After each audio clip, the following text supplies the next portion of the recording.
Today's daf we're going to be learning is Horayot daf Daled. This week's learning is dedicated by Medinah Korn in loving memory of her mother, Rosalie Katchen, Shoshana Raizl, bat Avraham Yehoshua, ve-Baila, Toibe, zichra, her 25th yahrzeit. She left a profound legacy for her family and many devoted friends who continue to learn from her to this day. Yehi, zichra, baruch. Today's daf is just sponsored by David and Mitzi Geffen in loving memory of David's mother, Ethel Petagorsky Geffen, on her 21st yahrzeit. She was devoted to her family and the Jewish community, volunteering on many synagogue and community committees and projects. Her two sons made Aliyah to Israel, and her daughters had a long career in the service of the American Jewish community. Today's daf is sponsored by Ela Ginat in loving memory of Barak Ben Lipa and Shlomi. Okay, with that, we're going to get started. The advertisement went out yesterday for anyone who saw or maybe didn't see yet, but for the big event that we're having in Jerusalem. So if you want information about it and you didn't see it, and we'll be sending emails about it also, but if you haven't seen it, because it'll go more out in our Hebrew-speaking audience, anyone who's interested, please email us at info@hadran.org.il if you would like to join. And the Siyum details, which will take place, the Siyum already, we're talking about Siyum, we just started on Masechet, on the 14th, that'll go up early next week. Okay, let's get started. And that will be the usual time, around 8 or 8:30, I don't remember exactly, but we'll get back to you with the details on Sunday evening. Okay. With that, we'll get started with our daf. So we started yesterday this new Msihna. We had two parts to the Msihna. The first was a person who, after the court issued an erroneous ruling, the court realized their mistake. Perhaps they brought a korban. They didn't bring a korban. That really is not so significant. Some individual, oblivious to what's going on, and really we're going to talk about being oblivious today, and how much the halacha expects someone not to be oblivious, or doesn't really mind that people are oblivious. We're going to see a big scale of range of opinions here. Very interesting, very relevant topic. How much we're supposed to be aware of our surroundings. Doesn't realize that they made a mistake and that they changed their mind and goes ahead and sins. Is that person liable or not? So in the Msihna we saw two opinions, and when we finished yesterday's stuff, I said we're going to see now 4 opinions. So let's just start with our 4 opinions, because then anyway we're going to repeat the 2 that we saw. Which is, okay, the second part of the Msihna we'll get to later, so we'll review that when we get there. Starting from at least in my Gemara, it's 3 lines from the bottom, the very end of the third to last word in Gimel Amud Bet. Tanya, Rabbi Meir mechayev, Rabbi Shimon poteo. So the braita starts off with the first 2 opinions. Rabbi Meir obligates, and Rabbi Shimon exempts. Obligates means, this is a new opinion we didn't see before, in an individual sin offering. This individual sinned. It was totally, completely their error. And they have to bring a sin offering. It has nothing to do with the court anymore. Their fault completely. Interestingly, the Gemara is not going to delve into this opinion, but it is an interesting opinion. And Rabbi Shimon exempts completely. These 2 opinions we're going to leave out. What we really want to deal with are the next 2. Rabbi Elazar and Sumchus. Rabbi Elazar says, it's safek. We don't know what to do. Right? We don't know. Should we make them liable? Should we not make them liable? Should they have not? And what we saw yesterday is that since we're not sure, what do we do? When you're not sure, do you have to bring a sin offering or not? Do we hold like Rabbi Meir? Do we hold like Rabbi Shimon, right? Yes, individual sin offering, no. When we're not sure, we bring what's called an asham talui. We bring a provisional guilt offering, which tides us over, provides us with atonement until such time that we figure out what to do. Now comes the 4th opinion. Mishum Sumchus amru. They said in the name of Sumchus, talui. It's left hanging. Okay, left hanging sounds a lot like safek, okay? But no, not really. And that's what we're going to say right now. Amar Rabbi Yochanan, Asham talui ika benayu. What's the difference between the last 2 opinions? Whether or not you bring this Asham talui, this provisional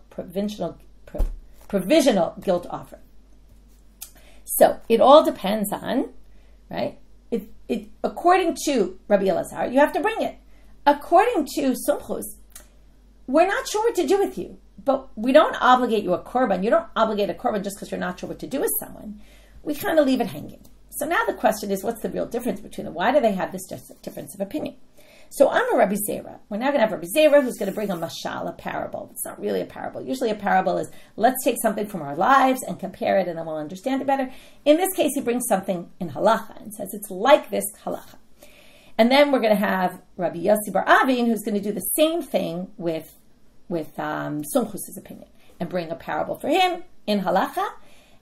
The differences between them and how each one really highlights is a little bit tricky here, and the commentaries struggle to kind of figure out the differences. I'll provide one possible explanation while understanding that there's a little something lacking here that's hard to understand. Mashal de Rabbi Elazar lamad devar domeh. So what is this like? And this is the classic case of Asham talui. L'adam shachal safek chelev safek shuman. You eat a piece of fat that there was a doubt about this piece, whether it was chelev or shuman. Nobody knows, okay? But you didn't realize even that. You thought it was just regular fat, and you ate it. Then no dalo. Then you find out what? You find out that perhaps it was chelev, okay? That there's a doubt about this piece, whether it's chelev, whether it's shuman. And now, what do? Because you don't know for sure whether it's chelev, so you don't bring a chatat. On the other hand, maybe you have to bring a chatat. So in that case, mevi asham. Okay, there you have to bring an asham. So that's the same thing here. The person sinned. He didn't know the court, right? But maybe he did it, right? Do we view this as relying on the court or not relying on the court? It's kind of like a safek chelev, safek shuman. We don't know what the situation is, right? Maybe we could, what they say about this case is, ultimately, there usually is a way to figure out whether it was chelev or shuman, and it's down the road. So maybe you could say the same thing here as opposed to the next case, which we'll see, which you'll never be able to figure out. But that's not really the problem with this comparison is it's not really true. It's not like this is a situation where you could figure it out, you couldn't figure it out. In other words, we're taking one situation and two people are looking at it in different ways. So we're going to have to figure out what the difference is. But that's like kind of a classic case of a doubt where you bring an Asham Taloi, and he says, that's how we view this case. Right? And then the question is also, what's not 100% clear, is it that the person claims, I thought the court was doing it and we don't know if we can trust them or not? Like, where's the doubt? Is the doubt in, were they really following the court? Or was the doubt in also, like, how much, it seemed like they really didn't know the court did it, but the question is, how much are they responsible for having shouldn't they have figured out that the court, right? Kind of like the safek chelev, safek shuman. Maybe they should have figured out before they ate it that there was a doubt about this. It's another possible way of looking at the similarity. And now we're going to really talk about that, which is, I said before, how much is it okay to be oblivious to what's going on around? And obviously, Rabbi Elazar, who makes you bring a korban in this case, doesn't think that you should be oblivious. And the Gemara continues in this parable, Rabbi Zeira, and he says, we ended yesterday with a machloket about what? We ended with this big machloket about where do they collect the money from for the Paralel Davar Shel Tzibur, the community or the court. And if it's the court, then it comes from communal funds. And if it's a community, right, from the Beit HaMikdash funds. If it's a community, they go knocking at doors. So now they're going to talk about, okay, if you say that Tzibur brings, of course we're going to make this person responsible. You don't even need to say that because it was publicized. They knocked at everyone's door. They knock at your door and they ask you for money for the Paralel Davar Shel Tzibur. And you don't ask, oh, what was it all about? What were you thinking, right? Why don't you ask? Don't just, give and not think, and don't think that this is really the issue. What goes on in the community has no effect on me, right? It does. If they knock at your door to ask you for money, you give them money. Find out what it's for. Maybe it has something to do with you.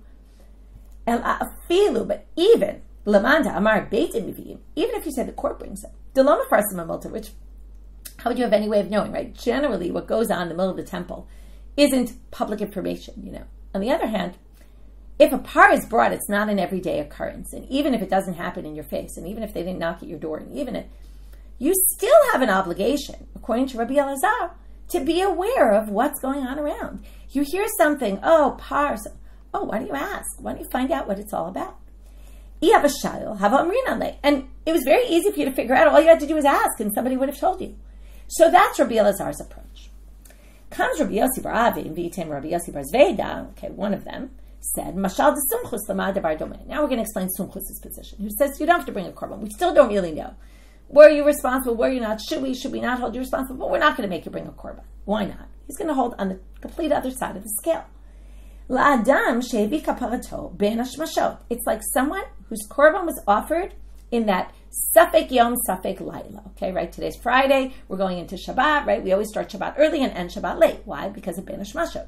We have this time that we don't know. Do we call it day or night? Let's say your sacrifice was sacrificed specifically in that time. Now, a sacrifice happens during the day. So, safek mi ba'od yom nitkaperlo, safek mishachashachan nitkaperlo, right? So, we're not sure if it was still day. Is this still considered daytime, or is this considered nighttime? Now, this is a doubt that we'll never figure out, okay? That's usually the difference between the safek chelev, safek shuman, and the safek ben hashmashot. But again, that's not really the relevant issue in our case, okay, the comparison. In a minute, we'll talk about, so what's the real comparison here? But we're going to say like this. Now, what's the issue? A korban can't be brought at night. So if your korban was brought ben hashmashot, and actually ben hashmashot is really nighttime and not daytime, which again, we don't really know, but it's all a suffix. If it's really nighttime, you wouldn't have atoned for it from the sacrifice. So, if that's the case, in this case, if your sacrifices were up ben hashmashot, in that case, the law is you don't bring an asham talui. That's not a case of suffix asham talui. Now, lo mibaya lamanda amar Beit Din mivi'im. Now we're going to do the exact same as we did previous in the reverse. You don't even need to say if the Beit Din brought it, if you hold that the Beit Din is responsible to bring it to lo farsa mamilta, because it wasn't public information. So of course we're not going to hold you responsible for knowing what happened in the Beit HaMikdash. Did they bring the part? Did they not bring the part? That's something we don't expect anyone to start looking into. But even if you hold that they knocked on your door, right? This is the total other extreme. They can knock at your door and say, "Give us money for the parlin davar shel tzibur," which clearly you know about it. And they would have told you what you asked. Well, not really, because it's more like that case. Now, if you ask someone, "Was it night or day?" they won't be able to tell you. Likewise, could be if you start asking, maybe people don't even know. In other words, it's not clear you're going to get an answer, right? Is it, right? We don't know. The question is, what's the likelihood? So this opinion says, Sumchus, or the way they're explaining Sumchus is, it's not even clear. Think about it, okay? The guy who's going collecting the money for the parlin davar shel tzibur, if you go ask, you think they're going to know? That guy's just doing his job. Probably didn't ask anyone what it's all about. And, you might ask another person. Unlikely people know. This is something that, it just doesn't interest people, and we don't expect people. So this is a fascinating discussion about what, right? We live as individuals in a community. What's expected of us to be aware of what's going on in our surroundings, about things that don't necessarily affect us, or might affect us. Possibly, we don't really know. In this case, obviously, it did affect the person, but the person had no idea. And the question is, how responsible are they? How much is it expected that they should go figuring out what's going on in the world around them? So it's a really interesting discussion, and here are the two approaches. What's the real difference between the chelev, suffix chelev, suffix shuman versus the ben hashmashot? Suffix, like I said, the real main difference doesn't really have to do with our case, which is one can be figured out ultimately, and one will really never be figured out, right? Al Jivo the hour or something, but won't be able to be figured out right now. But that again doesn't really relate to these two approaches. So the other possibility that I saw is that you could say it's that one is a common occurrence, that like you'd have this suffix chelev, suffix shuman thing, whereas the sacrifice being brought ben hashmashot is so unlikely. And therefore, what we're saying is something so unlikely, like it's viewing our case as a super unlikely case, right? Was it a likely case that this would happen? And that's when you follow a ruling of the court, is it a likely possibility, and this is again a different approach, do we view this as likely or do we view this not likely, that there was a mistake made and that they're going to have to, change their mind, that maybe they changed their mind and therefore you should be looking out for it. Right? So second opinion, it's so unlikely, you're not responsible to look into every possibility every time you do something because the court said you could do it. You have to think maybe they changed their mind about it. Right? That's unlikely, and that's the ben hashmashot comparison. Okay, so while we've resolved some things about this, some questions are still a little bit left open here. Now we go back to the Mishnah. In the Mishnah, there was this discussion between Ben Azai and Rabbi Akiva, which is a bit of a strange discussion, because what we then said was that we have this machloket. You bring a korban, do you not bring a korban? Right? And the Mishnah was just two opinions, Asham Talui or nothing at all. And then we said, Rabbi Akiva comes and says, it would seem likely to me that if you were out of town, right, you'd be exempt, and everyone would say that. And then Ben Azai said, what's the difference between being out of town or being in town? To which Rabbi Akiva answered the totally obvious answer, which is, of course, there's a difference. Because if you're in town, you should have known. If you're out of town, you shouldn't have known. So here comes another interesting, relevant thought. Amar le Ben Azai, my shnamina yoshev. Why is it any different? To which the Gemara says, Shapir ka'amar le Rabbi Akiva le Ben Azai. And as Rabbi Akiva said was so obvious, why is Ben Azai arguing with him? In other words, what's bothering Ben Azai? You could have explained that difference. Amar Rava, hichzik baderech ikabinai. Rava says, what's the difference between them? When you're getting ready to travel. This is fascinating, right? Anyone ever have like a travel day, right? You know what a travel day is like in my house for sure. It's major stress. Anything that comes in that doesn't have to be dealt with that day, I ignore, I don't pay attention to. I can't remember something that you told me on that day because I am focused on getting my stuff together, getting, the stress of air travel, if it's air travel, right? Even if it's not air travel, and you see that because in those days it wasn't air travel, it wasn't their passports they were worried about, right? It was everything else. It's just stressful traveling in general. So, comes Rav and he says, that's the machloket between them. Ben Azai says, what's the difference between someone going on a trip and someone who's at home? Either which way, you're still home. You're still in the city, right? You're still, even if you got up and you're heading toward the airport, but you're still in the city.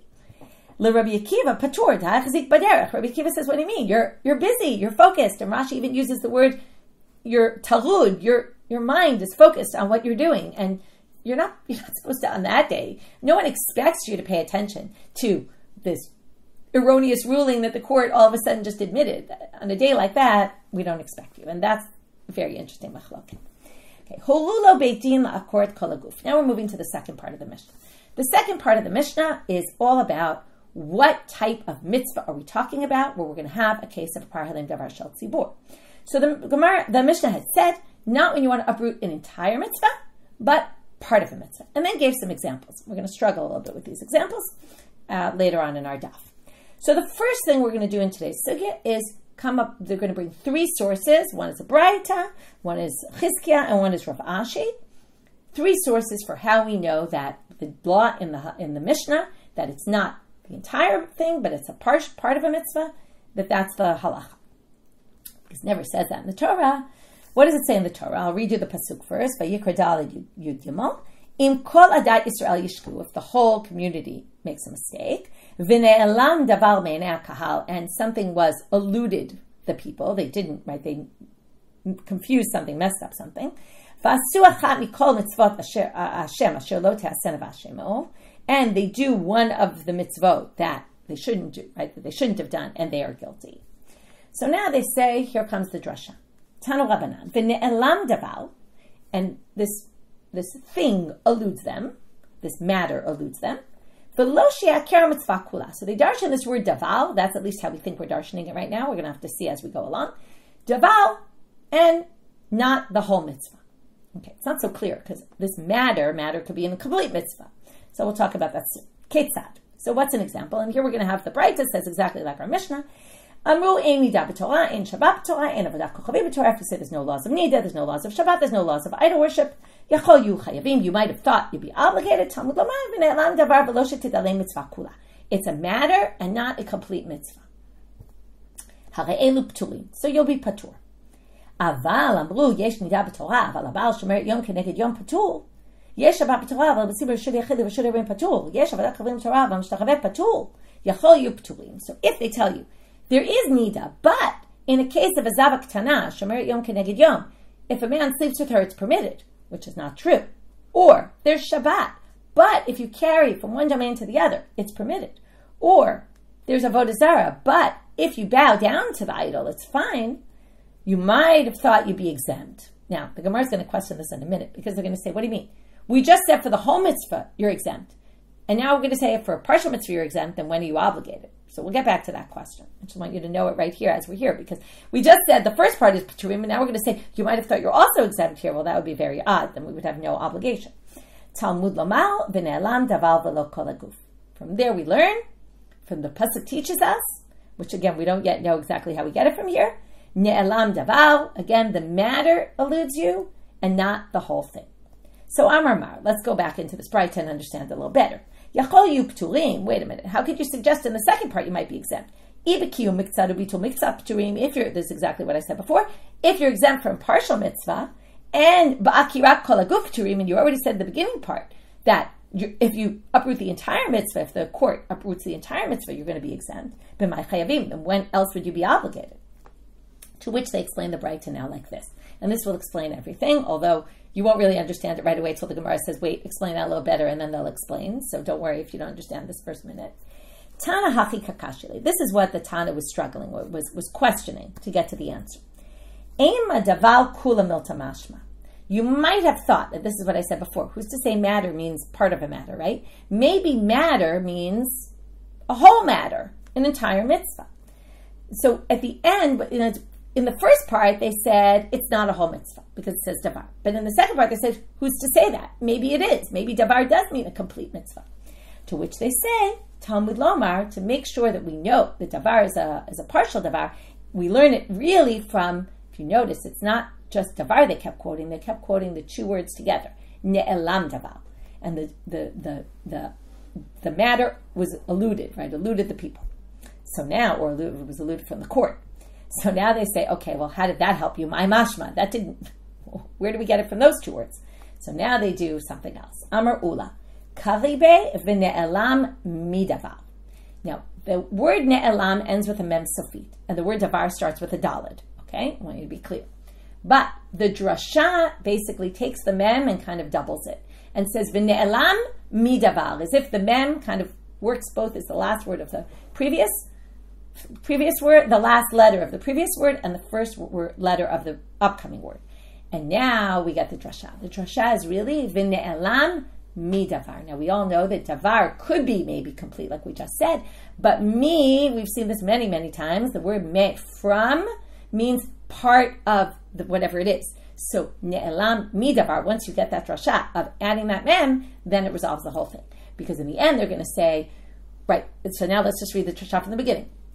Right, in the beginning they say, well, it says, davar, that must not mean a whole mitzvah. And then they say, maybe it does mean a whole mitzvah. Maybe a whole mitzvah and not partial mitzvah. To which they then say, no, ne'elam midavar, it eludes you from something, meaning only part of something eluded you and not a complete mitzvah. And that's the first drasha. Second drasha, chizki amar. Amar kra, v'asu achat mikol mitzvot. There was other words in that pasuk. And you do one from the mitzvot. You already see the mi-kol. The mi, again, is going to be limiting. Mikol mitzvot, alo kol mitzvot. From mitzvot and not the complete mitzvah. So again, partial. The Gemara is going to question this, though. Wait a minute. That's not really grammatically correct, because what does the word say? Mitzvot, tarte mashma. Mitzvot is plural. So if you're going to say from many mitzvot, it could be one complete mitzvah from many, many mitzvot that exist, right? Let's say one out of the 613. So that would work, and then it would be a complete mitzvah. So that's not a good drasha. To which Amar Rav Nachman bar Yitzchak, mitzvat ktiv. This is what we call a kriyuch ktiv.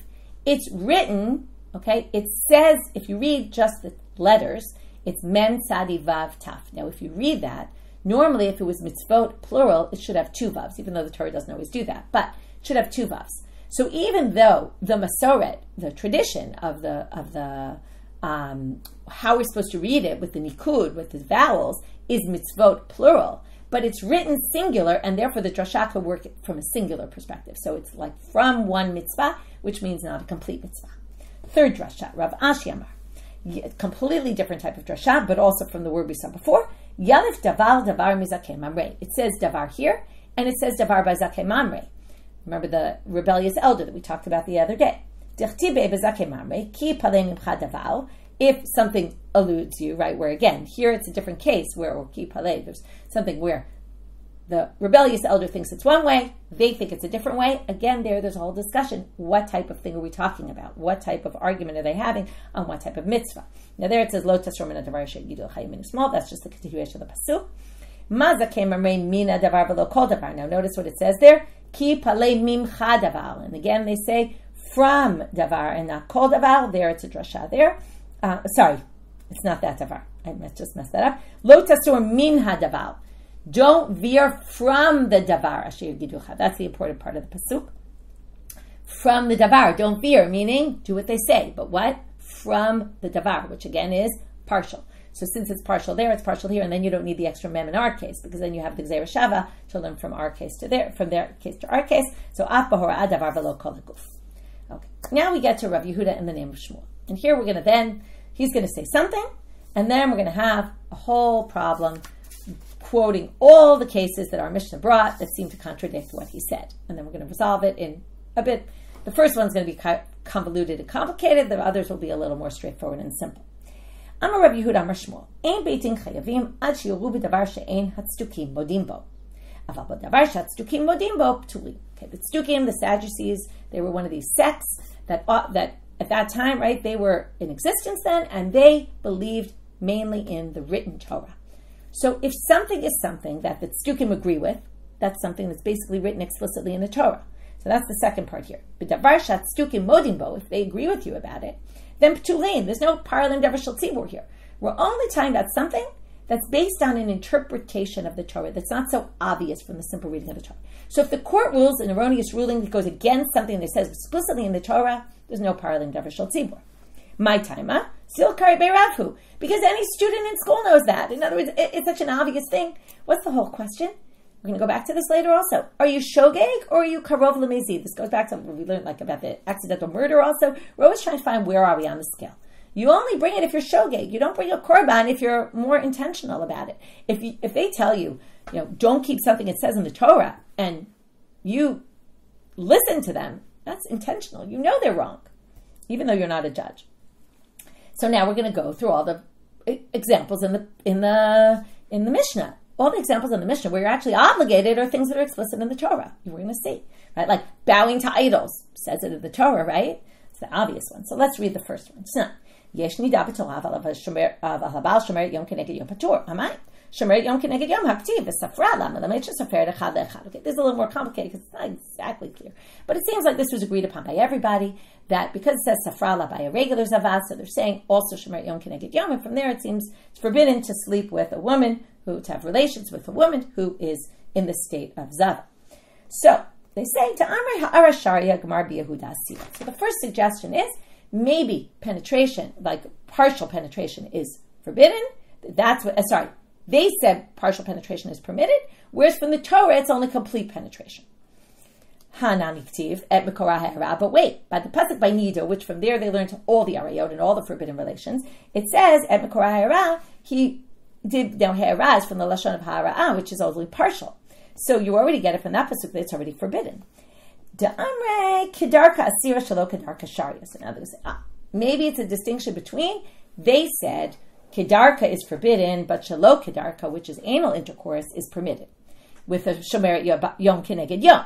And that already is not explicit in the Torah, which I say, of course it is. Haktiv, mishkavei isha. Where do we get that both of those are forbidden for anyone who you're forbidden to have relations with? Can't be either which way of intercourse, because it says mishkavei in plural, sleeping with a woman in plural tense, in plural form. Two ways to do it that are both forbidden. So we're still struggling because all of this is explicit in the Torah. So they say, Da'amre kedarka asur filo hara'a, shelo kedarka gmar b'Yehuda asur aval hara'a sharia. They say maybe what the issue is, if it's regular intercourse, then it'll be forbidden even hara'a. But, right, partial. But if it's anal intercourse, then we'll say that specifically hara'a is what's rabbinic about the whole thing. So they say, okay, maybe that would work, except what? Ihachi afilu nidanami. This wouldn't be a specific shomer yom keneged yom. This would be true for nida as well. That any interaction with someone who's forbidden to have relations with, if it's partial and it's anal intercourse, then it's not a problem. Okay, we've gotten very, right, all the way up there. But now we finally get to our two answers. So they say, okay, that's not going to work. So let's try two things. Either go back to something we said. Elul olam kedarka uda amre hara'ah isha dava udichtiva. Now we said before it was written by an isha dava. That's the nida. The whole source of hara'ah is by the nida. And we said from there we learned to everything else. Maybe that's the whole discussion. Do we learn? They said we don't learn to everything else, and hara'ah is actually permitted for shomer yom keneged yom. That's one possibility, where again, it's something that's not explicit in the Torah then. Second option, maybe you're only a zava, it says all the days of the zava. So maybe you're only a zava if you see the zava blood during the daytime. And if you see it at nighttime, they said it's permitted, and maybe that was it, because that's also a rabbinic law. Okay, we got to an answer of how we could say that case is actually not something explicit in the Torah. Next one, there's Shabbat, but taking from one domain to the other is permitted. It says you can't carry on Shabbat. Lo tutziu masami batechem. Don't take anything out of your house into the public domain. So they say, here we go, two answers. They said taking it out is forbidden, but bringing it into your house would be permitted. And that is rabbinic because it doesn't say anything about bringing it into your house. It only says taking it out of your house. So from public to private would be the issue. Or alternatively, maybe you could say that's all really clear from the pasuk. But moshit v'zorek shari, but putting your hand out or throwing something, which is not the same as carrying something out, maybe that's what they said is permitted. And then if you follow that, again, it's forbidden, and that would be a parling davar shel tzibur case. Now we're going to do the same thing with avodah zara. But if you bow, exempt. Right?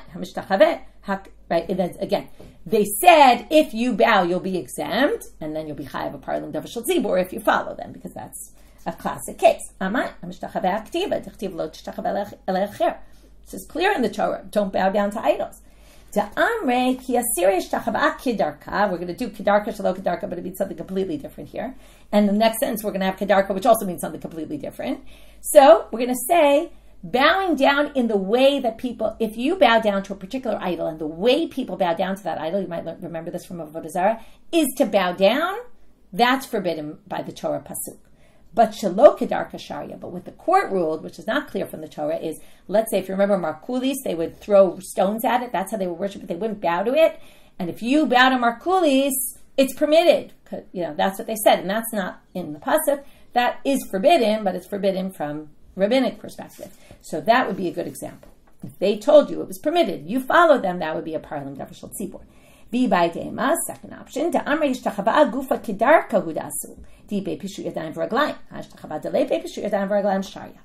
there's maybe bowing only means really bowing on the ground, spreading out your arms, your legs, your face in the ground. That kind of bowing, like what we do in Shul and Yom Kippur, right? That kind of bowing, but not just bowing down like we do in davening on a daily basis. That's what they said is permitted, and that, right, the bowing in the Torah is all the way on the ground. That's the real way of bowing. And they said the other way is permitted, to bow down to idols that way. And again, that would be a parlim davar shel tzibur case. Okay, turning now to Amud Bet. Now we're going to have two interesting questions. Second one's more interesting than the first, but we'll start with the first. By Rabbi Yosef, ein charisha, or at least I think it's more interesting. Maybe you'll find the first one more. Ein charisha b'Shabbat mahu. You can't plow on Shabbat. They say, there's no prohibition to plow on Shabbat. That's what the court tells you. Now, how do we treat this? It's an av malacha, right? So it's a complete category, but part of a bigger topic of the 39 malachot of Shabbat. So mi'amrinan, do we say kevan de kamodu b'kula milta? You do agree there's Shabbat. You just say the plowing is permitted. Kibitul miksat v'kiyu miksat dami. So it's only partial because you're keeping the idea of Shabbat still. Or since you're taking one complete topic of an av malacha and you're saying there is no av malacha of charisha, that's a complete topic in and of itself, that's like uprooting an entire mitzvah. So now we're going to try to prove it from our Mishnah. And the first stage of this sugya, they're going to kind of ignore what we just said. Okay, the whole last sugya. Tashma, there's going to be kind of a repeat because you'll see. Yesh nida b'Torah v'al shomeret yom keneged yom patur.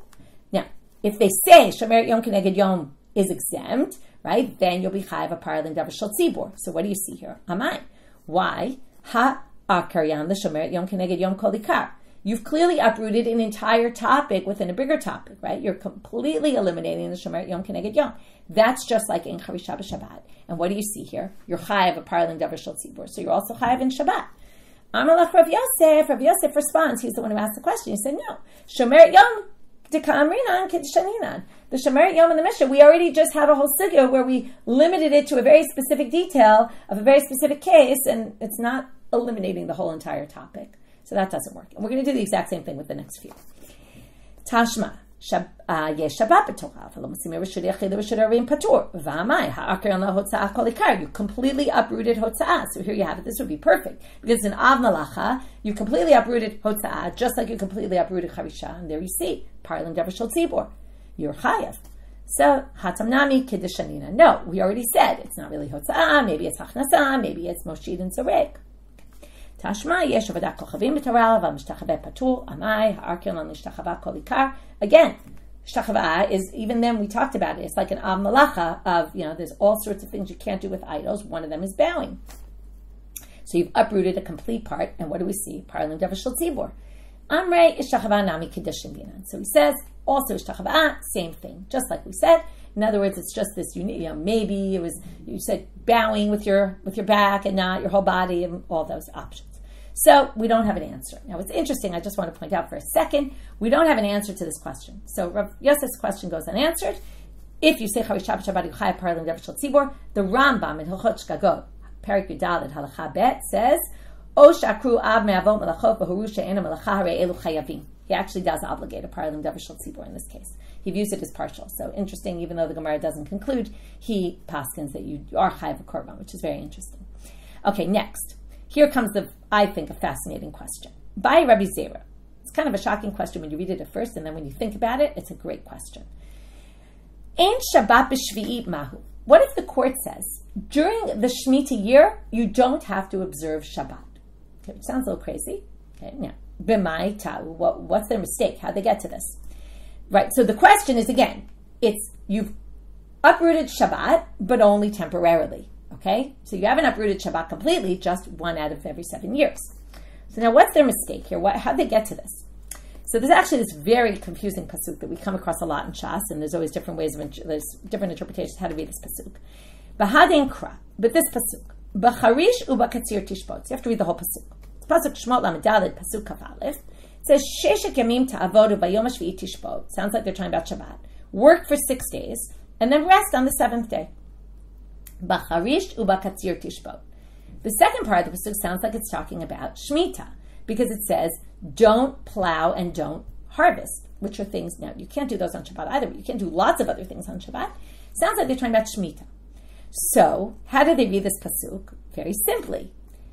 6 days you should work, on the 7th day you rest, and 1 out of every 7 years you rest the entire year. And everything, right? Shemitah is also a type of Shabbat. It's a different kind of resting, but you rest in that year. You don't need Shabbat then. There's no Shabbat. Can you imagine a whole year not keeping Shabbat? Right? Strange idea. But there's logic to it, because the whole year is a Shabbat year. It's like a Shabbaton, right? That's what we call it, a Shabbaton, and every 7 years, Shabbaton.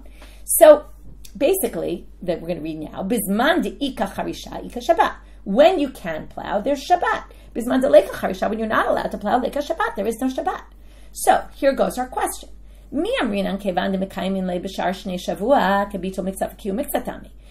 you'd say that since you are basically saying, the court saying there is Shabbat all the other years, it's right, therefore it's only bittul miktzat and kiyum miktzat, because you're only canceling Shabbat 1 out of every 7 years. You're keeping the concept of Shabbat. O dilma kevanda ka'akar lam b'shvid kakirada guftami. Or maybe we say, but for that 1 year, you're completely obliterating Shabbat, the court, right? The court is completely getting rid of Shabbat for that year. So maybe that's a complete upheaval of a mitzvah. It's a good question. So Amar Ravina, this one we'll have an answer to. Ravina is going to learn this from Sugya Navi Sheker, okay, a false prophet, Tashma, and we're going to, this is Sugya we saw in Sanhedrin. And here, it's not important what the laws are for the Navi Sheker. What's important is they have the same 2 categories there. Uprooting a whole mitzvah, uprooting a partial mitzvah, and then we're going to see how they define uprooting a partial mitzvah, and you're going to see it's the exact same thing as here, and therefore we're going to say in the end, it is uprooting a partial mitzvah, and there will be a parlim davishal tzibor for that. Navishin nabela akor davar midivrei Torah. If a Navi says to you, don't do something it says in the Torah, chayav, they're obligated for false prophecy. Lebitul miktzat or lekiyum miktzat, Rabbi Shimon omer patur. Rabbi Shimon says if it's partial though, if they're uprooting a partial mitzvah, they're exempt. So now, exempt for the death penalty. Ubavodat kochavim, however he says, but if it has to do with idol worship and they uproot part in idol worship, then they're chayavim. Okay, then we're going to make them obligated. We're going to be strict in avodah kochavim when it's bittul miktzat, kiyum miktzat. Now, look at their example they're going to bring. Afilu amar hayom avdau lemachar batla. Worship the idol today, but don't worship it tomorrow. Which is exactly keep Shabbat today, don't keep it tomorrow. Right, 1 year. Shmamina and Shabbat b'shvi'i can be right chayav. Sorry, you're obligated. So there you see that's defined as the category of bittul miktzat, chiyuv miktzat. Shmamina and Shabbat b'shvi'i can bittul miktzat v'kiyuv miktzat dami. So from here we see if they say in Shabbat b'shvi'i, it's like kiyuv miktzat, bittul miktzat, shmamina. So that one we have an answer to. New Mishnah. Now we're going to talk about exceptions to the rule when there's a problem with the court. Holu Beit Din v'yada achad mehem sheta'u v'amar lem to'im atem. This we saw before. If one of the judges knows there's a mistake and says, you're making a mistake, that's number 1 case. O, shelo haya muflash al Beit Din sham, where they ruled this erroneous ruling when the head of the court was not there. O, she'acha mehem gero mamzero netino zaken shelo ra'oi lebanim. These are 4 psulim, a convert, a mamzer, a netin, one of the givonim from the time of Yehoshua, or a zaken shelo ra'oi lebanim, an elderly person who can't have children. These are topics we've talked about other times. Today we don't have time for this, but these 4 people can't be judges. A ger in certain cases can be a judge, but in most, like certainly in Dinei Nefashot, can't be a judge. These are all people that cannot be judges. Again, that's a whole topic in and of itself, not for today. But harei zeh patur. If one of the judges, they against the law, put in one of the judges that was not qualified to be a judge, and then they ruled this erroneous ruling, then there's no parling davar shel tzibor. Again, we're not going to obligate you in the korban. Shene'emar, how do we know? Specifically, this we're going to have a drasha for. Ne'emar kan eda, ne'elam meinei eda. Remember, it was alluded to by the people. V'ne'emar lahalan eda, and it says elsewhere, right? This is also in kol adat. It's actually, ne'elam meinei kahal, but in kol adat Yisrael yishku. If all the eda, okay, actually there it's the people, but we're going to learn it from the word eda, which is actually talking about the court. Okay, where does eda refer to the court? In the section about the refuge city, where it talks about the way the courts work about judging people for death, whether it was intentional or unintentional, it says v'shaftu ha'edah. You might remember this from the very beginning of Sanhedrin. Shaftu ha'edah, v'tzilu ha'edah, and from there they learned 10 and then 20, and that's how we got to 23 for dinei nefashot. The edah, there are the judges. Ma'edah mu'al halan kulam ru'yin lahora'ah. All of them have to be the level that they can issue rulings, meaning not any of the people who are not allowed to be judges. Even though the edah here is really the community, but they're going to say this edah is a reference to the fact that the judges, it's only going to be a parling davar shel tzibor if adshu kulam ru'yin lahora'ah. They all have to be proper judges. Okay, Gemara. Oshayam mufla shel Beit Din sham. Minala. What's this mufla be Beit Din? Why does the head of the court have to be there? They're now going to go back to the tzdukim thing. Why did they say that? Because right? If it's something that every kid in every fifth grader knows because it's explicit in the Torah, and then the people follow the court who told them not to do that, right? Everyone should know that makes you karov lemezid. You're basically intentional. There's no korban for that. So same thing. What was the court doing issuing a ruling when they made a mistake, right? If it was the head of the court wasn't there, they should have waited till the head of the court came and he would have shown them their mistake. So that already puts it in the category of closer to intentional. So now they ask a good question. They say, okay, we get that edah we learn from there, but where do we get that from? Right? It's always the Superman, right? You've got me, but who's got you? So where does the edah from? We're now going to talk about when Moshe says, God says to Moshe, "Esfuli shiv'im zkinim, gather for me 70 elders," just like the court. So what did God say? Hityatzvu sham imach, and they should stand there with you. So what do we learn with imach? Imach b'domim lach, like you, right? So the edah there is referring to the court, and the court is the shivim zkinim, and like you, meaning like Moshe, okay? And therefore they have to be ra'oi lahora'ah. Ve'ema imach l'shchina, maybe that means stand there with you. Okay, listen, the pasuk said, gather to me. Maybe Moshe thought that God was saying, gather to me, let them go into the Kodesh Kodeshim where I am, where my presence is. And what God is saying is that they're going to stand with you. You can't go into the Kodesh Kodeshim, they can't go in either. L'shchina meaning don't go near the Shchina. So El Amar Rav Nachman bar Yitzchak, a better pasuk, Amar Kra, v'nasu itach. Itach b'dom imach. Same kind of drasha. Imach and itach are not so different. But it's from a totally different section. In Yitro, when Yitro says bring judges, there it's really judges, not elders. Judges, and they're going to judge the people with you, and there it says with you, itach, which means like you, Moshe. Okay, new Mishnah. Horu Beit Din shogigim. If the court ruled mistakenly, okay, this is the classic case of a parling davar, vasu kol hakal shogigim, mivim par. Okay, this is pretty obvious. The court has to be shogeg, and the people have to be shogeg. And now we're just going to give the other two options. If mizidim vasu shogigim, mivim kispa v'sira, shogigim vasu mizidim, harei elu pturim. So here are two other possibilities. The court was intentional. They made a mistake on purpose. They ruled something wrong on purpose. And then the people just blindly followed. They were shogeg. They thought the court was right. Well, they have to bring their own individual sin offering. A kisbar sira, that's the usual chata yachid, because the court has nothing to do with this, because they were intentional, so that is irrelevant. Right? It doesn't put it in the parling davar shel tzibor, it defaults back to the korban yachid, the individual. If they were shogeg in the court, but then the people knew the court made a mistake and decided anyway we're going to do it, okay, or somehow they were intentional about it, or they did it not because the court told them, they just decided, we think this is wrong and we're doing it anyway, harei elu pturim. There's no korban, because no korban for people who do things intentionally. So the Gemara says, they're going to make one diuk, one inference, and then try to say something, and then say, no, you can't make that inference. Shogegim v'asum zidin harei elu pturim. So if the court was mistaken, right, did it accidentally, and the people were intentional, they're exempt. But it sounds like only when they get to exactly intentional. But what if they were less than intentional? Like, for example, ha-shogeg dumia de mezig chayav. So if it's shogeg like mezig, meaning it's not exactly intentional, though, a little bit earlier on the scale, it sounds like they'd be exempt. Now, that is a diuk we're going to say. You can't necessarily make that inference, but right now they're going to start. Ve'echidami, what would be the case? Beit Din the perfect case of shogeg that's a little like mezid would be where the court ruled the chelev is permitted, and then they thought they were eating shuman, and then they ate that, right? And then we end up with this other case, and then we'd say you'd be obligated based on the inference. Now, if you say obligated based on the inference, we'd have an answer. Tifshad had to buy Rami Barchama would have a clear answer from this Mishnah if we could do this inference to Rami Barchama's question that we had in the beginning of our Masechet. To which the answer, Amar Lacha, no, don't infer anything from there. Why did it say it in that language? They were